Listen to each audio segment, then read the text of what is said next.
Realmente estou bastante animado, eu espero poder contribuir de alguma forma para a gente conversar um pouco. Eu vou falar um pouco sobre as bases neurais da memória, emoções e planejamento de comportamento. Aqui embaixo está meu e-mail, se vocês quiserem anotar no futuro para a gente continuar conversando, sempre 40, 50 minutos não é tempo suficiente para debater. Eu vou tentar fazer o possível dentro desse tema e vocês podem me escrever sempre que quiserem. Então, no roteiro, eu vou basicamente falar sobre a compreensão da realidade segundo Stephen Hawking, que é da física moderna. Eu sou biólogo, então eu recentemente entrei em contato com essa literatura, então eu vou abordar rapidamente isso, porque eu só quero beber um pouco da fonte do que eles entendem como realidade. Depois eu vou entrar na questão da evolução humana e a ciência como mais uma ferramenta humana. E aí eu vou falar da evolução das ferramentas nas neurociências. Depois eu vou falar sobre memória, que foi o prometido no título, né, da palestra. Planejamento de comportamento e emoções e as conclusões. No ano passado foi publicado esse livro aqui, que chama The Grand Design, que seria alguma coisa como o projeto fabuloso, projeto monumental, do professor Stephen Hawking e do colega dele, o Leonard, que é da Caltech. O Stephen Hawking, não sei se vocês conhecem, ele é tetraplégico, né? E mesmo assim ele consegue, por meio de computadores, escrever e fazer pesquisa. Ele ocupou durante 30 anos na Universidade de Cambridge a cadeira que era do Newton, e ele ocupou durante 30 anos e agora ele se afastou da universidade. Esse livro, ele traz muitas coisas interessantes, mas o que eu quero tirar dele para a nossa discussão é o conceito de realismo dependente de modelo. Nós poderíamos, se eu tivesse uma concepção, por exemplo, nós cientistas tivéssemos uma concepção de determinismo científico, ou seja, só realismo, então não daria nem para conversar, não daria nem para chegar aqui e conversar num tipo de debate como esse. Porque nós acreditaríamos que todas as leis, uma hora ou outra, dependendo do desenvolvimento dos métodos, poderiam explicar a realidade. Existem também os antirrealistas, que acreditam que no fim das contas não existe realidade. Mas a ideia, mas também isso não é muito confortável, porque uma hora ou outra você vai ter que modelar essa realidade para predizer alguma coisa. Por exemplo, para cada palavra que eu estou falando aqui, eu espero uma reação de vocês. Eu estou modelando uma realidade, eu dou uma entrada e espero uma saída. Então, o antirrealismo não é muito produtivo do ponto de vista da humanidade. E o realismo é muito arrogante. Então, o realismo dependente de modelo quer dizer o quê? Que a realidade depende do modelo que você adota. O realismo dependente de modelo, ele precisa que o modelo ele seja elegante, ou seja, que ele seja simples, o mais simples possível, mas não tão simples a ponto de reduzir o fenômeno. Tem que ter poucos elementos ajustáveis, arbitrários ou ajustáveis. E ele tem que estar de acordo com todas as observações existentes até o momento, né? Por quê? Porque ele precisa fornecer previsões detalhadas sobre futuras observações. Agora, se essas previsões não forem confirmadas pelas futuras observações, a gente descarta o modelo e adota um outro. É assim que funciona. Então, nós falamos de observação, né? Se a próxima observação, eu espero que eu observe tal coisa, o que de fato nós observamos da realidade? Se nós fôssemos analisar a retina, por exemplo, a imagem que nós processamos, que nós obtemos na retina, não sei se todos vocês sabiam, mas ela é invertida, ela é bem mal definida e menor do que a realidade, ela é bidimensional, e existe um baita de um buraco no meio do nosso campo visual, que é o ponto cego, que é onde o nervo óptico se insere na retina. O nosso cérebro, ou seja lá, o que seja que acontece depois disso, mas o fato é que a gente não enxerga assim, a gente enxerga bem, né? A gente consegue reconstruir esse buraco no nosso campo visual por meio do escaneamento do campo todo. E aí a gente tapa esse buraco. Mas existe um baita de um buraco. E a visão tridimensional ela é criada pela discrepância entre o olho direito e o esquerdo. E, mesmo com todas essas deficiências, as paisagens, a nossa visão é muito melhor do que uma máquina fotográfica. Vocês sabem muito bem disso, que a gente vê alguma coisa muito legal, quer fotografar, e aí a foto não fica igual, né? E se for pensar, a formação de imagem na nossa retina é tão boa quanto uma máquina, ou até pior do que essas máquinas novas, né? Isso é só um exemplo para dizer que a realidade ela é construída. Ela é construída por meio de um modelo mental, de acordo com a nossa forma de pensar e raciocinar. Não há maneira de remover o observador dessa questão. Toda compreensão de realidade tem um viés. E no caso do humano que está tentando compreender a realidade, ele tem as limitações de uma espécie que tem seus mecanismos básicos de funcionamento. Então, se essa maçã for solta, o que vocês esperam que aconteça? Que ela caia. Então, isso foi descrito pela lei de Newton, a gravidade. Inclusive tem uma fórmula que explica direitinho como que isso acontece. E quando, nessa época, eles conseguiram descrever exatamente como que essa maçã poderia cair, criou-se um otimismo exacerbado em relação à ciência. E o determinismo científico começou a ser mais alimentado. Falou, poxa vida, se a gente consegue descrever esse movimento com uma fórmula, então quer dizer que se a gente tiver as condições iniciais de qualquer fenômeno natural, eu vou poder modelar uma fórmula e predizer o que vai acontecer. Então, tudo na realidade é passível de ser modelado. Esse era o realismo, né? Agora, se a gente começar a analisar as moléculas envolvidas na interação entre essa mão e essa maçã, depois os átomos, depois as partículas subatômicas, nós vamos chegar numa coisa que é o princípio da incerteza. Nós vamos ter que lançar a mão de princípios de mecânica quântica. E aí a coisa não fica mais tão certa como parecia. E é impossível descrever, mesmo esse fenômeno tão simples, é impossível prever todas as leis envolvidas nisso. De modo que a lei de Newton da gravidade é apenas uma conchambração, vamos dizer, bem grosseira. É como se a gente dissesse que nós pensamos. Nós estamos bem longe de conseguir determinar todas as leis físicas que fazem com que a gente chegue a pensar. Então, a única coisa que sobra para a gente é falar, nós pensamos. A única coisa que sobrou para o Newton é falar, a maçã cai e tem uma fórmula, mas isso está muito longe de explicar a realidade.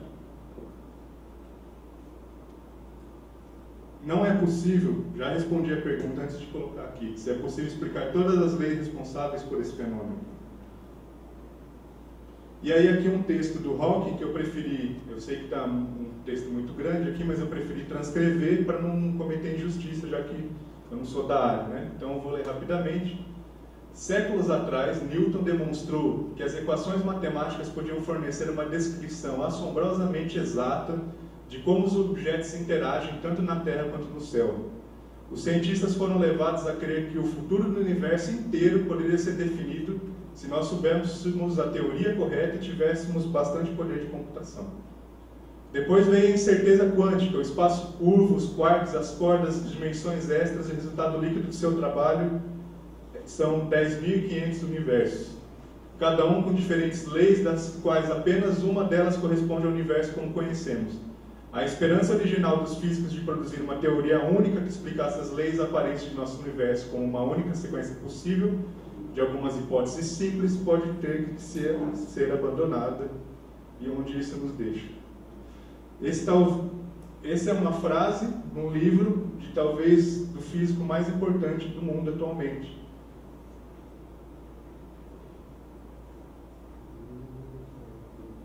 Continuando, aí ele pulando um pouco. Para representar isso, ele estava falando da questão do universo, da teoria que o universo está se expandindo. Vocês devem ter entrado em contato com isso em algum momento.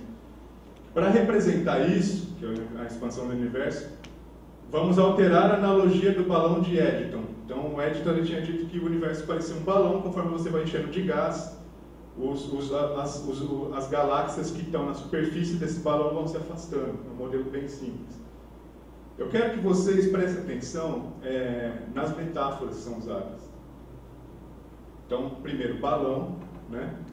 Expansão. Então, nossa imagem de criação espontânea quântica do universo é então um pouco como uma formação de bolhas de vapor em água fervente. Ele está falando de criação espontânea quântica de universo, de vários universos sendo criados espontaneamente. Bolhas de vapor em água fervente. Muitas pequenas bolhas aparecem, em seguida desaparecem novamente. Essas representam mini-universos que se expandem, mas se fecham novamente enquanto são de tamanho microscópico. Elas representam possíveis universos alternativos, mas não são de grande interesse, uma vez que não dura o tempo suficiente para desenvolver as galáxias estrelas e quanto mais vida inteligente. Algumas dessas pequenas bolhas, no entanto, crescerão o suficiente para que estejam a salvo do colapso. Eles continuarão a se expandir em um ritmo cada vez maior e formarão as bolhas de vapor que somos capazes de ver. Essas correspondem ao universo que começa a crescer a uma taxa cada vez maior, em outras palavras, os universos em estado de inflação. Esse livro dele não tem uma equação, só que, obviamente, ele é baseado em muitos cálculos, muitas modelagens matemáticas, muitas equações. Só que as equações elas chegam num ponto que elas ficam tão abstratas, elas ficam tão longe do nosso cotidiano, que as metáforas que têm que ser utilizadas acabam revelando um pouco das limitações do ser humano. Então, como é que você explica? É que aqui ele não citou, mas eles falam de 10 dimensões. Não existe, a gente só consegue mostrar num gráfico 3 dimensões. Você não consegue desenhar isso. Então, como é que você explica o surgimento de 10.500 universos? A metáfora que eles usou foi bolhas de vapor. É o que a gente tem. Além de ter uma limitação de cognição em relação a esses acontecimentos, a gente tem uma limitação de linguagem. Vocês sabem muito bem que a nossa linguagem ela não dá conta de explicar tudo o que a gente sente, por exemplo. Se desse conta de explicar tudo o que a gente sente, não ia ter música instrumental, não ia ter pintura, coisas que expressam muito mais do que a gente poderia falar, por exemplo. Pelo jeito, é o caso na física moderna. São equações, são muita complexidade, e a gente não consegue traduzir isso de uma forma inteligível. Voltando àquela ideia de que a realidade é construída, né? Então, se ela é construída de acordo com a nossa forma de pensar e raciocinar, de que forma nós pensamos e raciocinamos? Acho que vale a pena a gente investigar um pouco isso. E tem como apagar essa luz aqui? Está filmando, né? Não, deixa para lá. Aqui é uma árvore filogenética.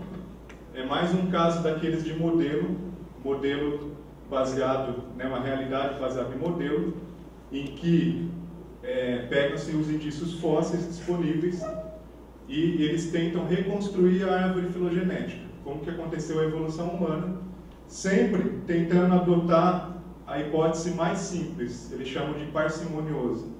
Não, tranquilo, obrigado. A hipótese mais parcimoniosa, que nem isso não garante de forma alguma que foi assim que aconteceu na natureza, mas é a regrinha que se estabeleceu, tem que ser a forma mais parcimoniosa. Então, aqui é o tempo, então 3 milhões, 2 milhões, 1 milhão e 0 nos dias atuais. Homo sapiens. E aqui, se a gente voltar um pouco na árvore filogenética, nós vamos encontrar os Homo habilis, vocês devem ter ouvido falar já, que possivelmente foram os primeiros a desenvolver as primeiras ferramentas, por isso que habilis, da habilidade de desenvolver ferramentas. Pelos indícios arqueológicos, é muito provável que eles tenham coexistido com um outro grupo de humanoides chamado Paranthropus boisei. Os Homo habilis, eles, pelos indícios fósseis, eles eram bem magros, bastante esguios, mas tinham uma calota craniana um pouco maior, então eles eram fracos, mas com cérebro maior. E os boisei eram muito fortes, com marcado dentário muito forte, eles provavelmente eram comedores de raízes, os boisei, só que um cérebro menor. Né? Acho que dá para ver aqui, ó, aqui que é um pouco mais baixa, aqui a calota craniana maior. O fato é que os boisei se extinguiram no decorrer da evolução e os Homo habilis deram origem à linhagem que somos nós hoje, segundo essa teoria. O fato disso ter acontecido nessa época, muito provavelmente deu-se por conta de uma mudança climática bastante drástica que trouxe seca à região das savanas. E essa seca, os boisei eles eram bastante adaptados a comer raízes, mas eles só comiam raízes, eles não tinham muita flexibilidade comportamental, provavelmente, pela arcada dentária deles. Já os Homo habilis, eles tinham provavelmente uma forma de se alimentar mais onívora. Então, por essa flexibilidade deles terem que se alimentar, quando a mudança climática veio e acabaram as raízes, os boisei não conseguiram se virar mais para conseguir nada. E os Homo habilis começaram a desenvolver várias estratégias e ferramentas para caça. Essas estratégias e ferramentas foram o que permitiu eles conseguirem fazer caças e conseguir se abrigar em bandos, desenvolvendo esse comportamento social, sendo favorecido esse comportamento social e esse comportamento de desenvolvimento de tecnologia. Então, quando a gente desenvolve alguma coisa, a gente está esperando algo dela. A gente quer uma função para isso. A primeira vez que o Homo habilis pegou uma pedra e começou a esculpir e fazer uma ponta nela, por exemplo, ele estava esperando algo dela, ele tinha uma hipótese em relação àquilo. Ele tinha uma hipótese de que se ele jogasse aquilo num felino, por exemplo, ele ia conseguir deixar ele mais fraco ou até matá-lo. Ele tinha uma hipótese que se ele batesse aquilo naquela carcaça da caça que sobrou, ele ia conseguir quebrar o osso e comer a medula que tinha lá, que é muito nutritivo. Muito provavelmente o ser humano passou um bom tempo, os Homo habilis com certeza, comendo apenas o resto das caças. Nós não tínhamos capacidade de caçar uma zebra, por exemplo, a gente comia o que sobrava, comia a carcaça. Né? Então, essa foi a herança que nós carregamos dos Homo habilis, provavelmente. Uma herança de um ser que faz alguma coisa, que desenvolve tecnologia e que tem uma hipótese sobre o mundo. Que essa hipótese pode ser confirmada ou não. É muito parecida com a ideia do realismo, com o realismo dependente de modelo, não é? Aqui, estima-se que a espécie humana tenha 60 mil anos de existência, pelos indícios fósseis, né? Então, vamos pegar aqui 60 mil anos, desde o início até os dias atuais. Nós ficamos 40 mil anos sem agricultura, por exemplo. Foram 40 mil anos, 2/3 da nossa existência, quase morrendo de fome ou quase sendo caçado. Tendo que mudar o tempo todo de ambiente pela escassez de recursos. O ócio era uma coisa que não estava muito em pauta nessa época, pelo jeito.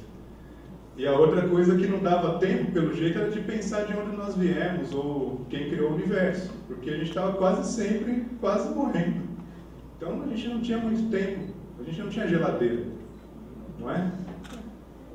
A agricultura trouxe um pouco de ócio, trouxe um pouco de organização, fez com que as comunidades se agregassem mais em torno de um local só e trouxe consigo um ambiente cognitivo mais rico, mais difícil de ser lidado. Quanto maior a sociedade, mais difícil de lidar com isso. A escrita e a imprensa, a escrita principalmente, ela chegou aos 45 do segundo tempo da nossa existência. Então, se você imaginar que todas as teorias de Stephen Hawking, por exemplo, foram desenvolvidas por meio da escrita, de símbolos, de fórmulas, é muito difícil você imaginar que nós, que vivemos 2/3 da nossa existência fugindo e comendo o resto de caça, fôssemos entender alguma coisa. É só você pegar, por exemplo, o computador logo que saiu, ele era todo em linhas de comando, MS-DOS, lembra? Quem consegue mexer naquilo? Ao passo que se você pega um iPad, que tem interface gráfica e que ele é intuitivo do ponto de vista físico, se você bater aqui a imagem vai para lá, se você fizer assim a imagem vai para cima, se você rodar a imagem roda, é muito mais intuitivo um iPad do que uma linha de comando do MS-DOS, concorda? Isso tem tudo a ver, porque durante a nossa existência nós passamos a maior parte do tempo num ambiente 3D, não num ambiente 2D de símbolos.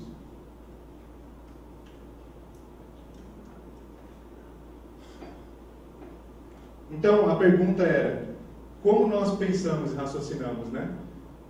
Não dá para responder, mas uma coisa é certa, nós pensamos com um imenso viés dessa época. Tanto é que quando ele foi começar a jogar as metáforas, o Stephen Hawking começou a colocar metáforas nas equações, ele usou o quê? Bolha, expansão, colapso, coisas que talvez fossem bem comuns na época de toda a existência humana.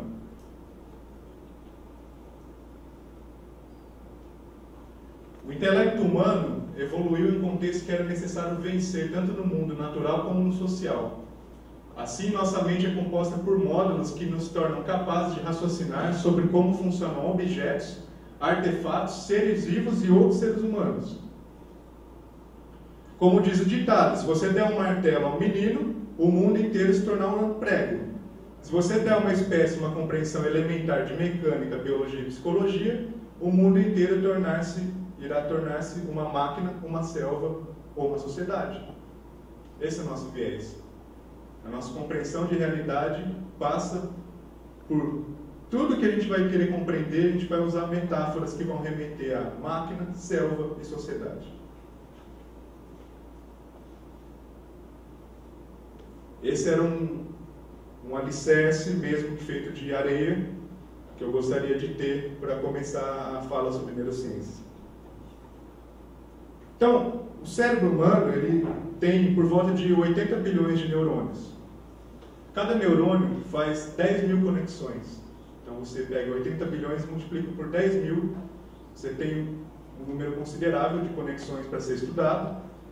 E basicamente ele funciona assim. A parte que é mais acinzentada é onde estão os corpos celulares dos neurônios. Os neurônios são estruturas alongadas, que eles têm os dendritos, que eles fazem a conexão com outro neurônio, eles recebem a conexão de outro neurônio, e os axônios que enviam, como se fossem cabos, enviam a informação para outro neurônio que vai receber no dendrito.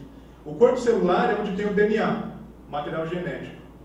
Então, quando você olha uma estrutura encefálica dessa, a parte mais acinzentada é onde tem mais proteína, onde tem mais material genético. Então, são os corpos celulares. Os corpos celulares, eles são conectados por axônios, são as avenidas do cérebro, que é a matéria branca. É branco por quê? Porque tem bainha de mielina, que é uma estrutura mais lipídica e que dá essa coloração branca. Então, são grandes projeções que elas vão se desenvolvendo ao longo da vida. As projeções que chegam ao córtex frontal, por exemplo, que é uma área importante para o controle do comportamento, para a organização do comportamento, essas projeções elas só vão estar completamente prontas, só vão estar completamente mielinizadas por volta dos 18 aos 25 anos de idade. Isso tem implicações bastante importantes por conta de que essas estruturas frontocorticais, por exemplo, funcionam relativamente bem para controlar comportamentos compulsivos, relacionados à alimentação, relacionados ao uso de drogas de abuso. E talvez não seja por acaso que a maior parte o início da utilização das drogas de abuso seja na adolescência. Existem, além dessas grandes vias, existem circuitarias locais inibitórias, que elas fazem conexões com os neurônios vizinhos. Então existe um equilíbrio entre o tônus excitatório, que é dado pelas grandes vias, pelas circuitarias inibitórias locais. No caso da epilepsia, por exemplo, existe um desbalanço entre a circuitaria inibitória e excitatória, gerando um circuito reverberativo, por exemplo, no hipocampo, em que a excitação daquela região vai para uma outra região, mas acaba voltando para ela mesma, formando um circuito reverberativo. E existem mortes de neurônios inibitórios no caso da esquizofrenia, por exemplo, especificamente do córtex pré-frontal. Então, esse controle inibitório é muito importante. Está um pouco calor aqui, não está? Tá bom. É a realidade, né? Bom, a complexidade é enorme e por volta de 1900, o que se sabia sobre as redes era muito pouco, muito pouco. O Camilo Golgi, ele desenvolveu uma técnica chamada de técnica de impregnação em prata, em que, por sorte, nessa técnica, eram impregnados alguns neurônios dessa rede só, porque se impregnasse todos ia ficar uma coisa preta só, você não ia conseguir ver nada no microscópio. Então, por essa técnica, por algum motivo que não se sabe ainda direito, alguns neurônios dessa rede eram impregnados com nitrato de prata e eles ficavam escuros. E foi aí que eles começaram a conseguir fazer os primeiros desenhos, eles olhando naqueles microscópios bastante rudimentares, olhando e desenhando, nada de fotografar, né? Olhando e desenhando. O que o Camilo Golgi não fazia a mínima ideia era como que os neurônios se comunicavam. Ele achava que existia uma parte arborizada e que depois formava-se um tipo de sincício, um tipo de contínuo entre os neurônios, que tinha muito mais uma função ali de trocar nutrientes do que trocar informação. Concomitantemente, o Carral, usando das técnicas do Golgi, começou a desenhar umas coisinhas um pouquinho diferentes aqui, vocês estão percebendo? Essas microestruturas, todo mundo dizia que eram artefatos na coloração, que tinha dado errado. E ele começou, porque se você olha hoje, você não consegue enxergar essas espinhas aqui. Ele exagerou no desenho dele, bastante. Só que isso foi essencial para compreender como é que os neurônios se comunicam. E foi isso que fez com que ele ganhasse o prêmio Nobel junto com o Golgi, logo adiante. Essas microestruturas, hoje nós chamamos de espinhas dendríticas, e são elas que recebem o sinal dos axônios de outros neurônios. Então, quando eu disse que cada neurônio faz 10.000 conexões, isso é um número estimado porque cada neurônio tem, em média, 10.000 espinhas dendríticas. Ou seja, ele tem potencialidade para fazer 10.000 conexões. Em seguida, cunharam o termo de sinapse, o Sir Sheraton, eles ganharam o Nobel de 32. E aí eles fizeram a primeira foto da sinapse, que é na junção neuromuscular, um neurônio e um músculo estriado, sinapse de acetilcolina. E aí eles criaram o primeiro modelo de sinapse, que seria um terminal pré-sináptico, liberando algumas coisinhas que eles não sabiam direito o que era. Está vendo essas bolinhas aqui? A primeira coisa que eles viram foi que a sinapse, o terminal pré e pós não se encostavam. Vocês percebem? Isso aqui não encosta com esse. Essa já é uma coisa interessante já. 90% das sinapses são sinapses químicas. Os neurônios sequer se encostam. Então, como que eles trocam informação? Por meio da liberação de neurotransmissores, que a professora citou aqui vários deles, por exemplo, a epinefrina, a serotonina, a adrenalina, dopamina, acetilcolina. E esses neurotransmissores vão ser recebidos por receptores que tem aqui nesse terminal pós-sináptico, que a maioria das vezes são as espinhas dendríticas. E aí é desencadeado uma troca de informação. Bom, nós estávamos em 1954, quando eles fizeram a primeira foto da sinapse. Em 1970, eles conseguiram a primeira foto de ressonância magnética. E é uma foto estrutural que servia mais para detectar tumores encefálicos. não se tinha nenhuma ideia até então de como que era esse tecido funcionando. Então você imagina o desespero, em 1970, o mundo pegando fogo, e a única ideia que a gente tem do cérebro é isso. Uma ideia estática do cérebro. Tinha muito progresso na eletrofisiologia, com o eletroencefalograma, por exemplo.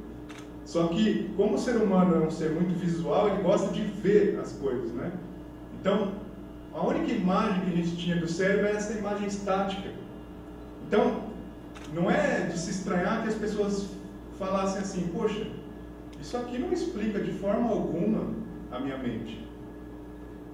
Não explica. Bom, as ferramentas foram melhorando e em 1992 foi desenvolvido os primeiros registros de ressonância magnética funcional, em que era possível você medir o fluxo sanguíneo no cérebro. Bom, vocês devem imaginar que se o neurônio ele é muito ativado, ele vai precisar de energia, de glicose, certo? A glicose vem da onde? Da corrente sanguínea. Então, quanto mais ele é exigido, mais ele mobiliza fluxo sanguíneo para a região que está sendo ativada. Então, onde tem mais fluxo sanguíneo, indiretamente eu infiro que tem mais atividade do cérebro.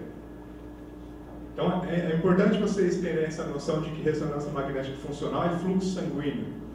Porque tem muita coisa na mídia aí dizendo assim, olha só como acendeu aquela área, olha só como o córtex pré-frontal foi ativado nesse momento. É fluxo sanguíneo.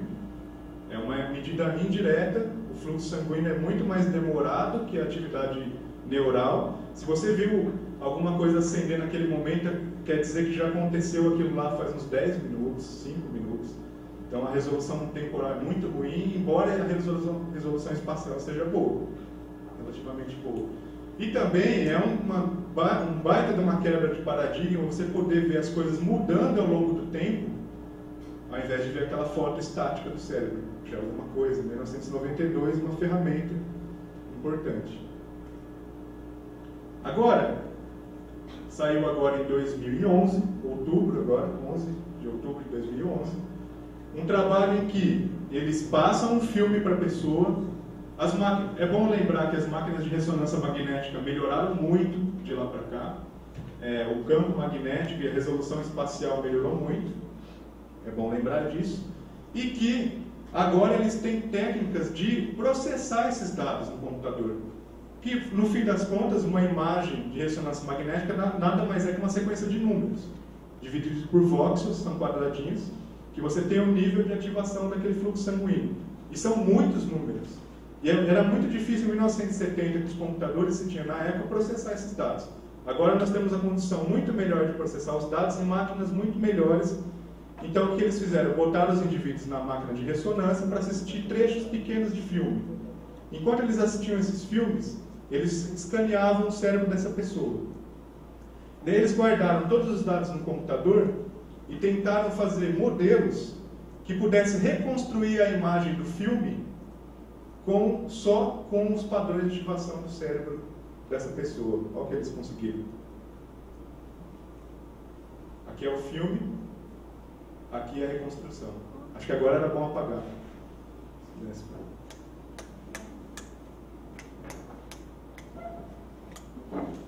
Assim tá bom já.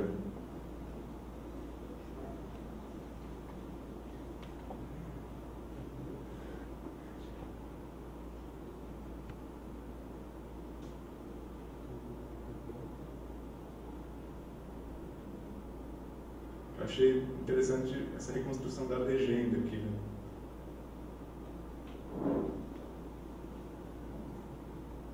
É claro que é de se esperar que seja bastante borrado e não condizente totalmente com a realidade, considerando que, de fato, o nosso cérebro cria a realidade. Então, o que está fora, de forma alguma, é o que a gente cria. Mas eu acho que é um passo e tanto se comparar com 1970, não? Legal. Posso passar? Bom, sistema nervoso central humano, 80 bilhões de neurônios. Esses neurônios formam uma malha bastante complexa, 10 mil conexões cada neurônio. Existe uma característica eletroquímica bastante interessante. Quando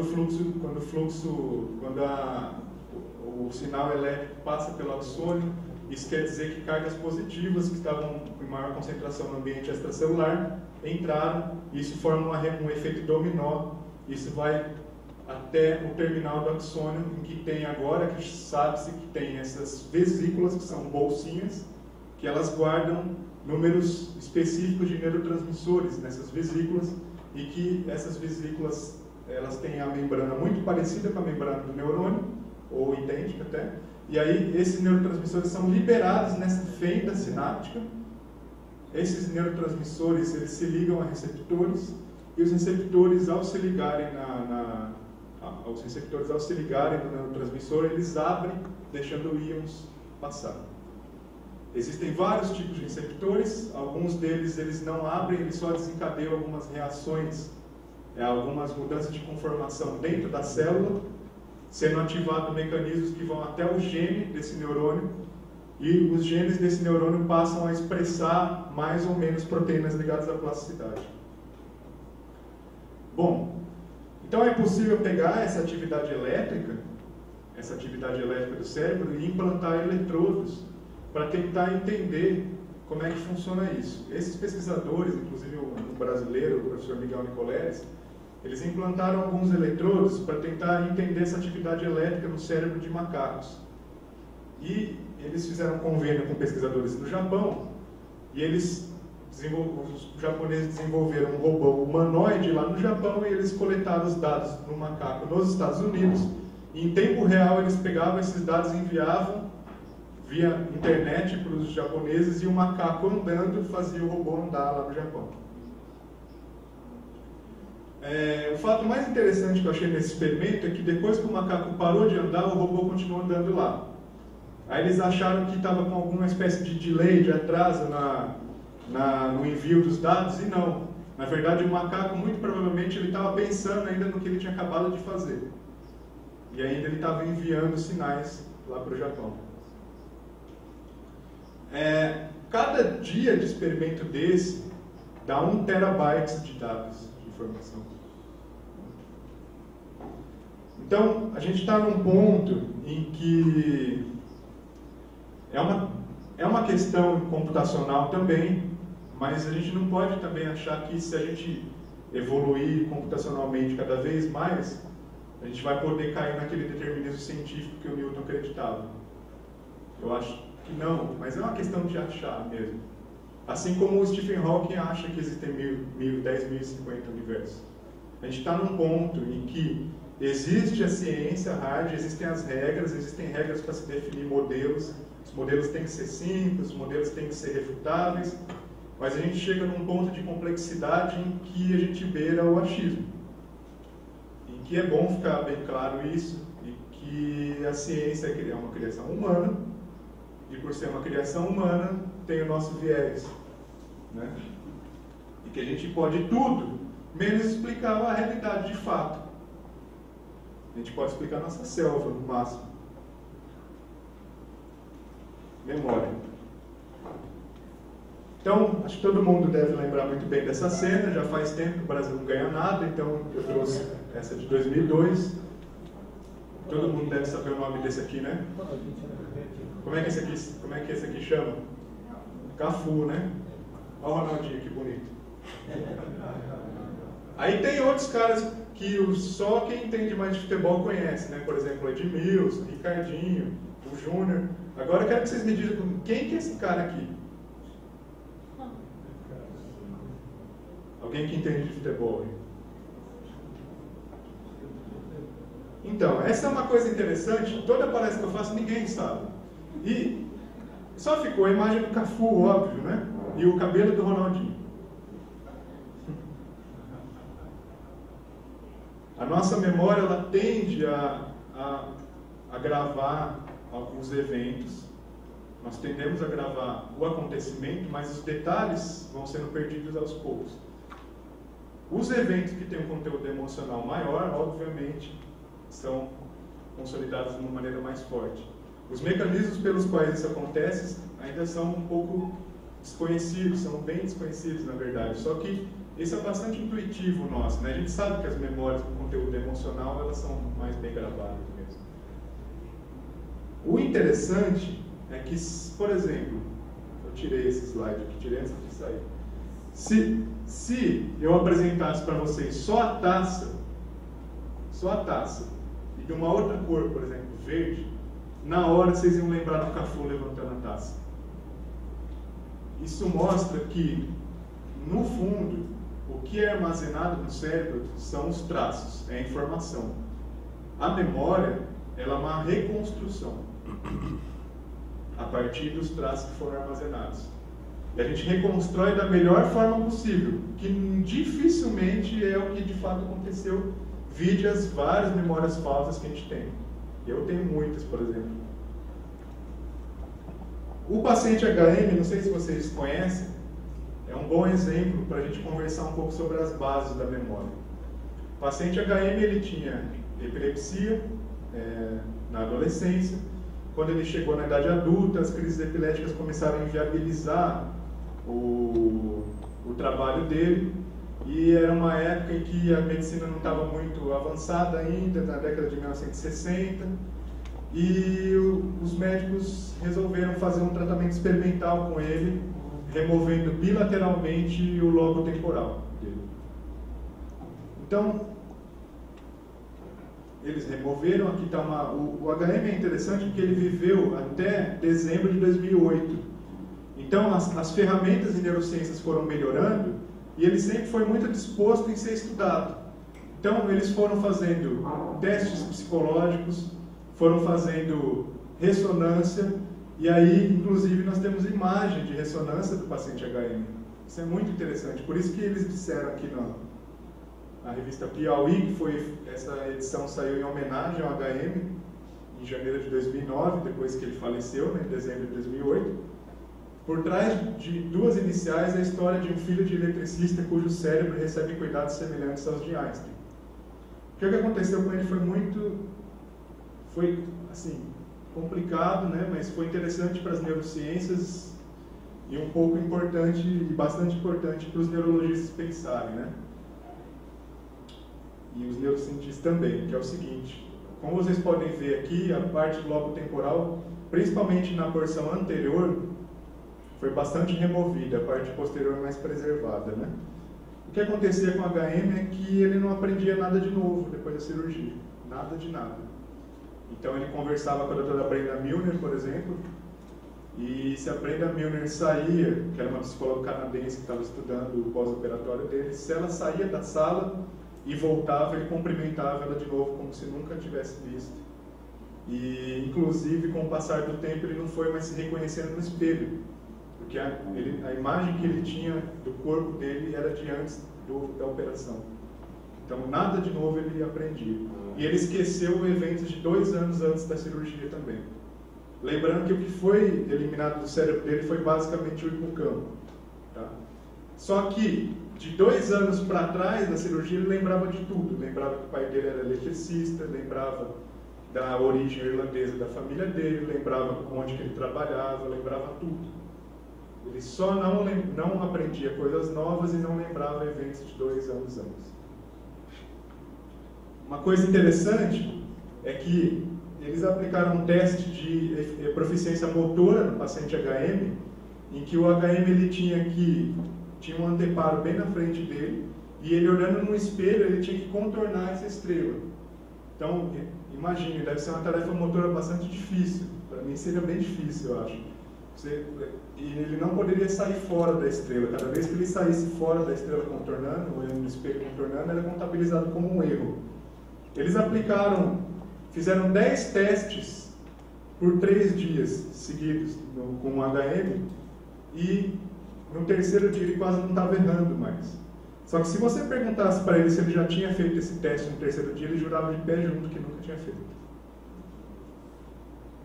Isso traz uma ideia de que a memória é, na verdade, uma palavra para designar muitas coisas.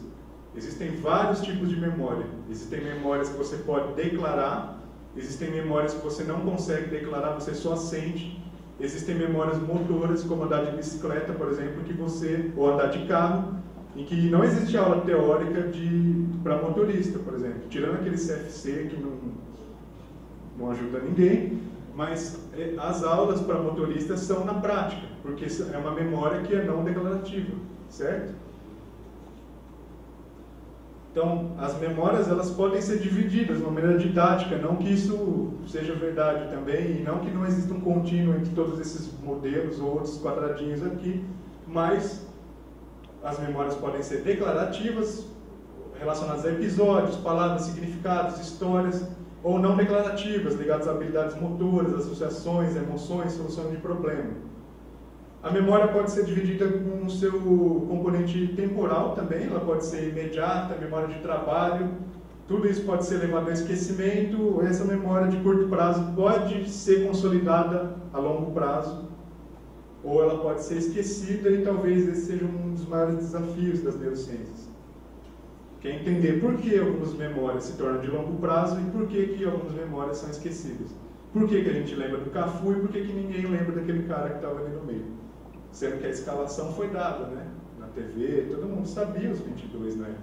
Até reclamava que um não tinha entrado, o outro não tinha e tal. Então, o hipocampo ele fica no lobo temporal, um pouco para cima aqui da orelha. Nós temos bilateral, né? Como eu mencionei. E ele fica mais numa estrutura mais interna, e a parte toda de fora, que eu mostrei para vocês, que é aquela estrutura acinzentada, que tem os corpos celulares, é o córtex. A casca do cérebro é o córtex. O córtex envolve essas estruturas subcorticais, que envolvem o tálamo, a amígdala, o hipocampo, o giro cingulado, o fórnix, que eles chamam de sistema límbico, que seria relacionado às emoções. As emoções e a memória, como vocês podem ver, são vizinhas, né? Eles envolvem a amígdala, eles dizem que a amígdala está muito envolvida no processamento de emoções, e a amígdala ela fica na cabeça do hipocampo. Tem o hipocampo e ela está do ladinho ali.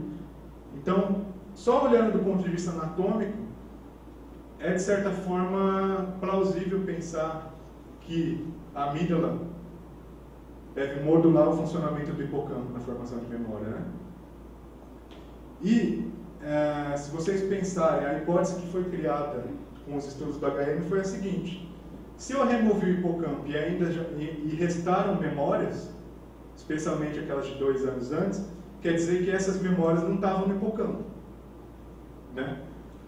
Se ele não está aprendendo nada de novo, quer dizer que o aprendizado depende do hipocampo. Ok. E se ele esqueceu dessas informações de 2 anos antes, quer dizer que essas informações estavam em processo de serem desvencilhadas do hipocampo, mas não deu tempo. Então a hipótese inicial é: as informações elas são processadas inicialmente no hipocampo e com o tempo elas saem do hipocampo e vão para o córtex, por exemplo, que são espalhadas pela rede. A gente tem uma sorte, não sei se é sorte, mas nas neurociências é possível estudar o hipocampo com modelos animais, não só com o humano, porque os hipocampos de todos os mamíferos são muito parecidos. Eles têm suas particularidades, mas até as subdivisões, aqui está o hipocampo, tá vendo? Dá uma olhada nessa estrutura meio parecida com o rocambole aqui, tá vendo? Isso aqui é o giro denteado. Agora eu vou passar aqui um hipocampo de um camundongo transgênico, que os neurônios eles expressam proteínas fluorescentes, que é para facilitar a visão, mas dá para ver certinho aqui o giro denteado também, muito parecido. A estrutura aqui são corpos celulares, tá vendo? Lembra que eu falei dos corpos celulares? E aqui os axônios. É bonito, né? Essa aqui foi publicada na Nature em 2007, e com esses camundongos vai ser muito mais fácil, existe uma quebra de paradigma muito grande no estudo da anatomia a partir de agora. E esse aqui é o hipocampo, vocês chutam de que animal poderia ser? Olha a escala aqui, ó, 5 milímetros. Isso aqui é o hipocampo do morcego. O cérebro de morcego em corte coronal, né? O cérebro de frente cortado assim, coronal. Muito parecido com o do rato, né? Então, é óbvio que lá no laboratório a gente não estuda morcego, a gente estuda rato, né? E é possível estudar como é que essas informações elas ficam no hipocampo por um tempo e depois elas vão saindo para o córtex. E aí está um dos maiores desafios, é você saber, você tentar entender como é que essa informação é organizada e depois ela é espalhada pela rede. como vocês lembram, se removendo o hipocampo do HM, algumas memórias, muitas memórias não foram apagadas. Quer dizer que não estava no hipocampo. Essa pergunta, onde está a memória, onde está o centro do prazer, onde está o centro da mente, onde está o centro, vem do paradigma antigo que nós resolvemos abandonar por várias evidências de que não existem centros do cérebro. Não existem lugares onde, por exemplo, o rosto da nossa mãe está armazenado. A memória lá da Copa de 2002, ela não está num lugar do cérebro específico, numa área do cérebro. Eu tenho a área 1 que é da Copa de 2002, não. Ela está numa malha muito extensa, em que no fundo, quando eu lembro, eu estou reconstruindo aquilo, com a ajuda das informações do ambiente. Se eu não tiver ajuda nenhuma do ambiente, muitas vezes é difícil lembrar. Vocês sabem muito bem que vocês já fizeram prova, por exemplo. Então você está fazendo uma prova, você estudou, você sabe, mas você está num ambiente extremamente árido, que você não pode conversar com ninguém, que você não tem informação nenhuma. No vestibular, por exemplo, que os enunciados das questões não dizem nada para você. Então, obviamente, você não vai lembrar. Agora, se te der uma pistazinha, você lembra de tudo, às vezes. Você lembra até de quanto que foram os jogos na Copa. Às vezes, pelo cheiro, você lembra de uma história toda, não é verdade? Porque é um processo de reconstrução. Memória é um processo de reconstrução. Se vocês pensarem que no córtex, pouquíssimas áreas não são de associações, são as sensoriais primárias e motoras, e tudo que está em azul é córtex de associação. Então, o que nosso cérebro faz de melhor, olhando desse jeito, é associar informação. Por isso que os métodos de ensino interdisciplinares, por exemplo, estão funcionando cada vez melhor, porque fazem com que o aluno ele guarde a informação de uma maneira mais adequada e mais condizente com o funcionamento do cérebro. Nesse caso, a hipótese seria então que a informação sairia do hipocampo e seria transmitida por aqueles axônios, aqueles cabos, até o córtex. E lá ficaria um traço da informação. Traço condizente com a realidade? Provavelmente não. Mas com a ajuda do ambiente a gente reconstrói, mesmo que de uma forma distorcida, a nossa memória. Então aqui, só para mostrar, deixa eu voltar. Quanto tempo tem? Acabou. Acabou. Tá, eu estou acabando também. Aqui, pessoal, é um neurônio, o terminal do axônio pré-sináptico, certo? E o terminal pós-sináptico aqui. Aqui é um zoom para mostrar as espinhas dendríticas que o Carral tinha percebido lá nos desenhos dele antes, lembra? Essas espinhas dendríticas que recebem o sinal dos terminais do axônio. Agora, olha o que acontece com a espinha. Isso aqui é uma simplificação publicada na Nature. Se o neurônio fosse só isso aqui, fosse o corpo com material genético e mais a espinha. Se acontece de esse terminal pré-sináptico passar muita informação, liberar muito neurotransmissor aqui, vai acontecer uma entrada grande de cálcio, e esse cálcio vai mobilizar algumas proteínas, que vai mobilizar a ativação de alguns genes, e esses genes vão fazer com que aconteçam várias coisas na espinha. Uma delas é fazer ela duplicar. De uma gera duas espinhas. E a outra é fazer com que aumente o número de receptores na superfície. Qual que é a implicação importante disso? Que o aprendizado está associado à mudança de estrutura do cérebro. O aprendizado gera mudança na estrutura do neurônio. Olha aqui, isso aqui é em rato, uma estimulação elétrica. 60 minutos depois da estimulação elétrica começam a surgir algumas espinhas dendríticas. Aqui, ratos que não aprenderam nada ficaram quietinhos na caixa deles, e ratos que participaram de uma atividade em que eles tinham que aprender alguma tarefa. Olha o tanto de espinhas aqui e olha aqui. Isso é possível medir no cérebro humano agora, com ressonância. Esse trabalho aqui, então, a retenção do aprendizado, memória, está associada a alterações microestruturais no cérebro, ok? Esse trabalho aqui mostra que a educação, ela participa da mediação de mudanças microestruturais no hipocampo bilateral. Quando fala de mudança microestrutural, é das espinhas dendríticas ou da substância cinzenta, que ele chama. Aqui mostra que quanto mais baixo esse valor, mais matéria cinzenta tem. É uma medida de difusão de água. Quanto menos difusão de água, mais matéria cinzenta tem. Então, esse eixo aqui é anos de educação, anos que a pessoa ficou na escola. O que ele mostra numa correlação significativa é que quanto maior os anos que a pessoa ficou na escola, mais matéria cinzenta ela tem no cérebro, do hipocampo.